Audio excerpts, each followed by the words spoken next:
This is the Wildcard Speaks. You're much too cool for me. Blow away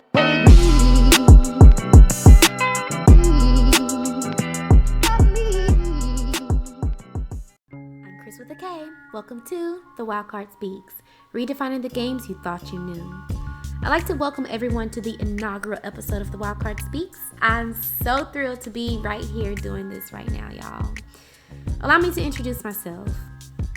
7 years ago, I lost 98 pounds in 9 months. From there, I continued my journey into fitness. I'm now a 3-time award-winning bodybuilder, a licensed massage therapist, certified personal trainer, and fitness nutrition specialist. I've done my 200-hour yoga teacher training. I'm a published health writer and soon-to-be author on the same subjects. I've worked with pro athletes for the past 6 years. All in all, I have a little over 13 years of bodywork and fitness experience. The Wildcard Speaks is about discussing the health and wellness side of sports. I discuss everything from what fitness and diet measures it takes to make an athlete elite, injuries, interviewing athletes, coaches, trainers, and family members who can discuss the team that it takes to uplift someone enough to go pro. But before I get into that, I have a little business to discuss. I sometimes get inspired to inspire people on my social media pages. I call these posts meditation moment. As we go into this journey together, you'll come to know that I'm really big into meditation. Anyway, I like to have a meditation moment with you all right now, and here it is. Our energy works together. For better or worse, we are co-creators of our collective destinies. So let's come together in community and unity, build something beautiful. Anyway, for my inaugural episode, we're discussing what everyone is discussing right now, COVID-19. In my first segment, Run that back. where I discuss trending topics, I want to address the absolute awfulness that is that racist bastard in the White House. Trump told CBS reporter Weijia Zhang, a Chinese-American citizen, to ask China in response to her question at a White House press conference. She asked Trump why he always commented that the U.S. is doing way better than any other country in its coronavirus response. She also asked, why does it have to be a global competition? I feel like those are really valid questions, considering the president is supposed to be a leader and not a bully on the playground. This segment won't always be as angry as what I'm about to say, but I have to say it.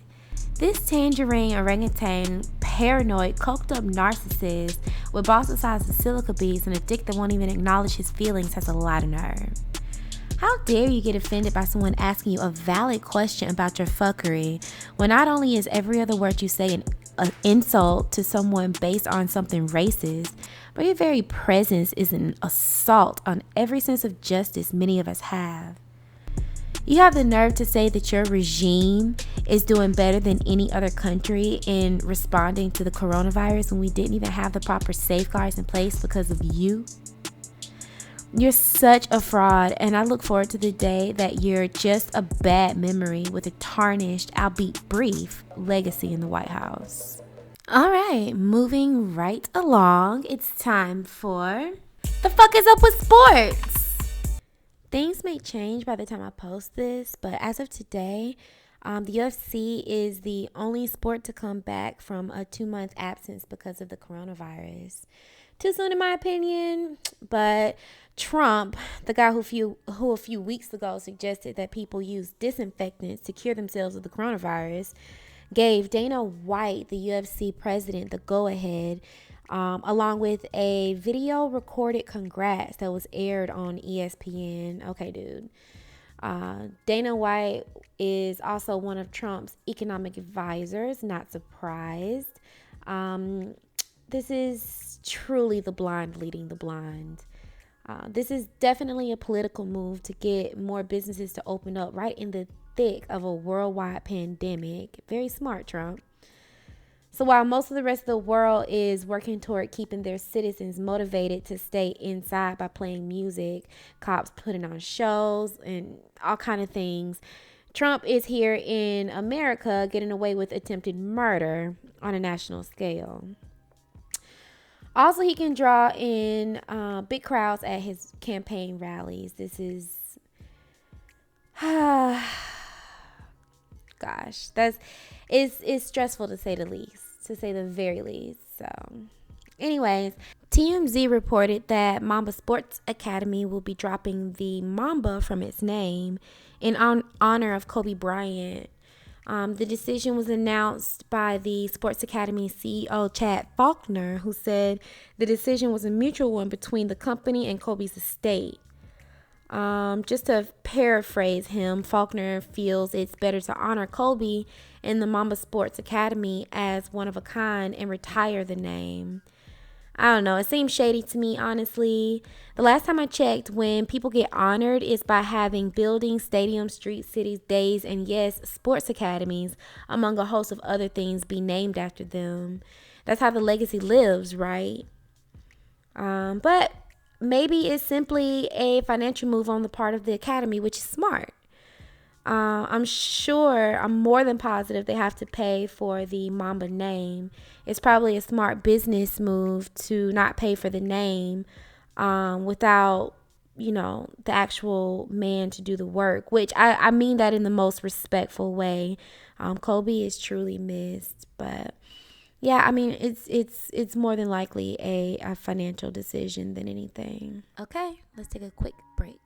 Are you a professional or aspiring photographer who needs specialty software to take your photos to the next level? Fix the Photo has a la carte Photoshop editing tools to help. Whether to fix the lighting on wedding photos so that you don't upset the beautiful bride, or to enhance the color on unique landscape shots. Fix the Photo even has presets to help your staged real estate properties pop. Visit fixthephoto.com/Zenleticsglobal to download your editing tools to take your photos from great to amazing. That's fixthephoto.com/Zenleticsglobal, fixthephoto.com/Zenleticsglobal.com. We're back. So, a quick rundown of sports schedules right now.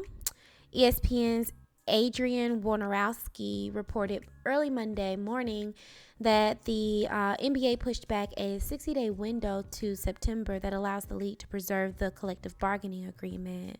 This gives the NBA a chance to see how bad the pandemic has been on finances. They just need to check the bottom line, y'all. Tennis is looking at a return in late 2020. No firm date has been set yet. Golf makes its return with the PGA Tour on June 11th. NCAA men's and women's basketball and football is suspended with no plans for a comeback anytime soon. I did see that they said when school lets back in, they'll probably start back, but maybe not even then. So we'll see.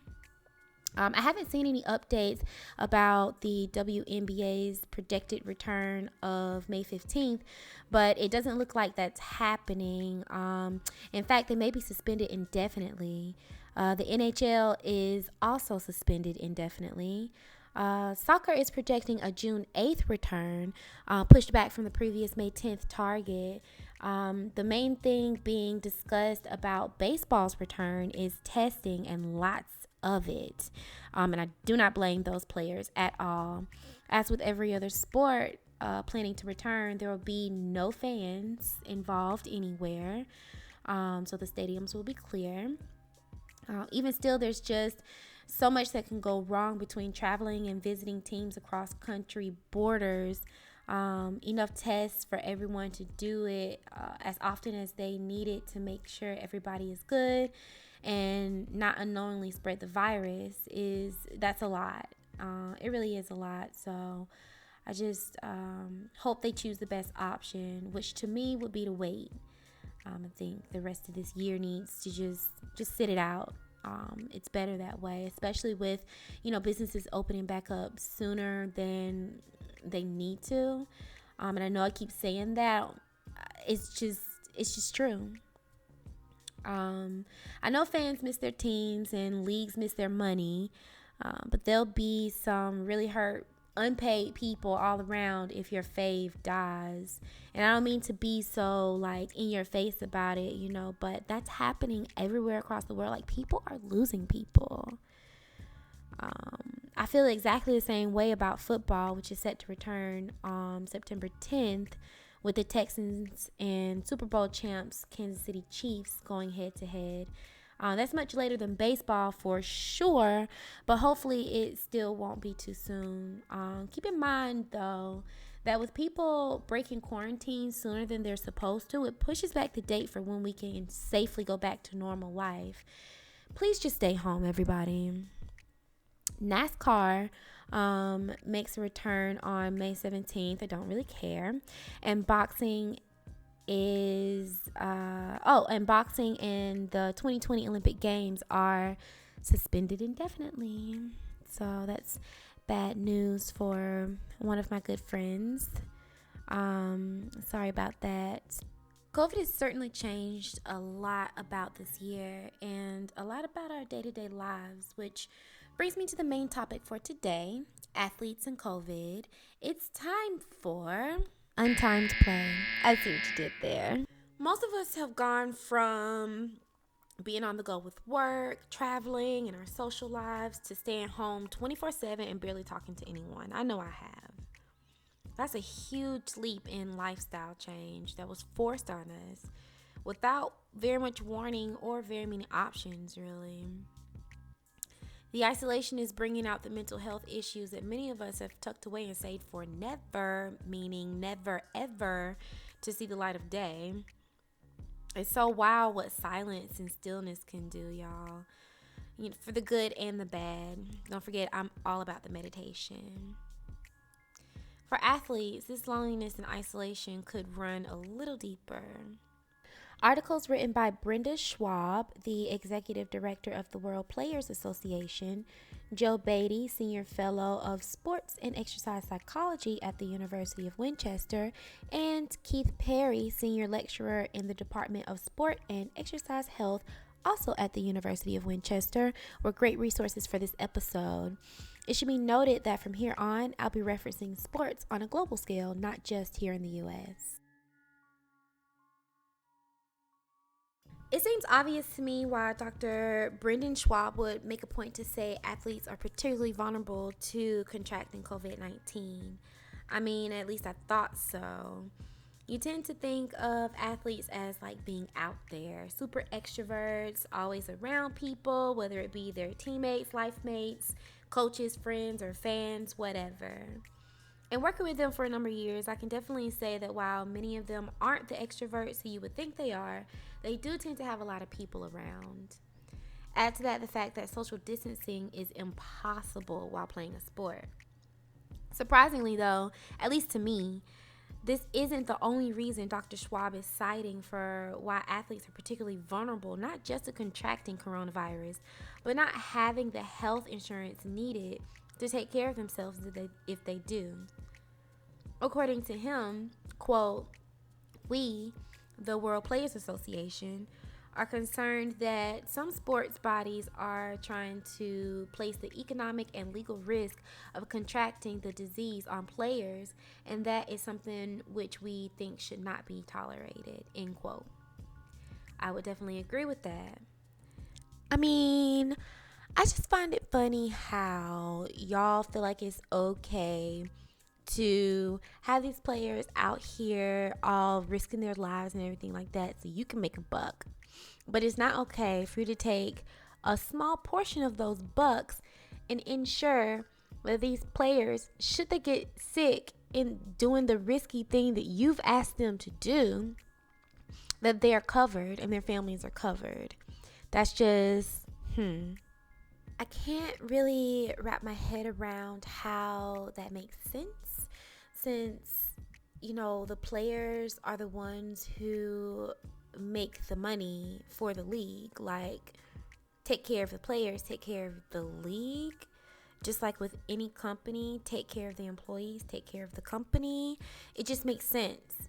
So I don't know why leagues would be having players to write off, their health insurance. It doesn't make sense to me. So some leagues are placing pressure on athletes to perform, knowing that because athletes are more vulnerable to mental health disorders during interruptions in their career, they will be more anxious and willing to get back to the game that has become their identity. That's a point I'll revisit later. But like I said, social distancing is impossible while playing a sport. So the risk these athletes take on is very high. Schwab added that some players were being asked to sign away rights that would normally give them legal and financial protection should they fall ill. He stated that if players signed away their rights, they could be denied, quote, the basic economic and legal protection which should go along with being injured or otherwise ill in ordinary course of work. Player health and safety should not be something which is negotiable because of the economic pressure sports is under at the moment, end quote. Schwab did make a point to say that players have made it clear that they want a very high level of testing, and leagues should comply with this. So far, it would appear as though they will. When I came across this info, my first thought was, well, the leagues can't do anything if the players refuse to go back until the pandemic is over. So why are they going back? Even knowing the personal health risks they're taking, why are athletes so willing to put their health and their life on the line to play again? So I went and searched for an answer. From theconversation.com, former England rugby player Johnny Wilkinson once explained, quote, when you're not doing what you're known for, not achieving the goals you set for yourself, what value do you have? My whole identity used to be through rugby. So as soon as you cut the rugby, you have no identity left. I didn't know what I was, who I was. If affirmation comes from this point you kick, then what are you when you can't kick? Who are you? End quote. That's deep. Before, I stated that athletes are more prone to mental health issues during interruptions in their career, like we're having right now.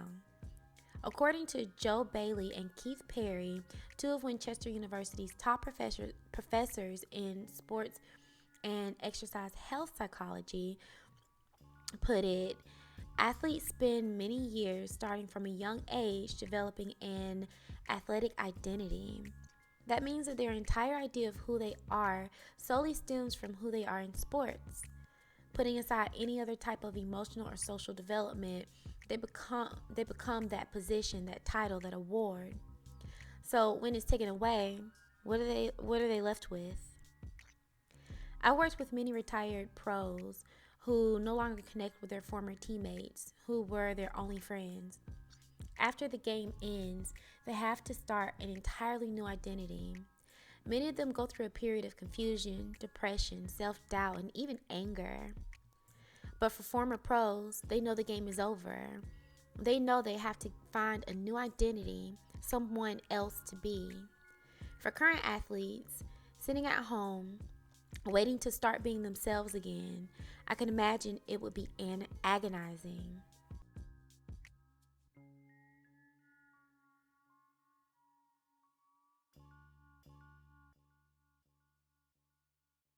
All right, y'all. So let's go ahead and wrap up the show with Kristen's recovery room.